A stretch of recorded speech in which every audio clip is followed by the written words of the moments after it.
pro-Moscow insurgents today loaded 198 bodies recovered so far from the debris of the downed Malaysian jet into a refrigerated train, even as international pressure mounted for unfettered access to the crash site in Ukraine's rebel-held region. The packed bodies were loaded into wagons at a station in the town of Torez, some 15 kilometers from the crash site, and the train left for the rebel-held Ukrainian city of Donetsk, Ria Novosti news agency reported.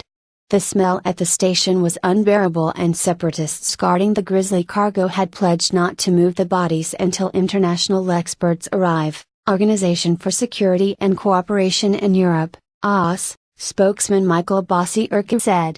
The train, however, left the station and its first destination is the town of Illovaisk, in the Donetsk region, from whence it will go to the region's capital Donetsk. There are a total of 198 bodies on the train, according to OSCE monitors who inspected the train ahead of the departure. Armed rebels were guarding the train. OSCE monitors escorted by armed rebels appeared today to have been granted greater freedom to examine the crash site. The Malaysia Airlines Boeing 777 carrying 298 people was flying from Amsterdam to Kuala Lumpur as it was downed on Thursday between Krasny Luch in the Illovaisk region and Torez in the neighboring region of Donetsk.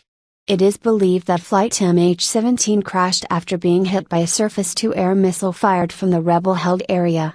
All 298 people on board were killed. The Ukrainian government and pro-Moscow rebels have been trading blame for the downing of the airliner. Western countries have criticized the pro-Russian rebels in the area for restricting access to the crash site. Indiscipline and chaos ruled at the crash site in the last 2 days. The U.S. State Department said there had been multiple reports of bodies and aircraft parts being removed, and potential evidence tampering with. Meanwhile, France warned Russia of consequences at the EU if Moscow did not immediately take the necessary measures, after the leaders of France, Germany and Britain held a conference call.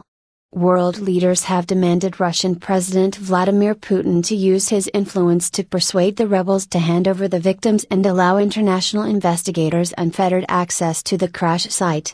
Raising the prospect of fresh EU sanctions against Russia over the downing of the Malaysian jet, British Prime Minister David Cameron, in an article in the Sunday Times, said the West must fundamentally change our approach unless Moscow alters course in Ukraine.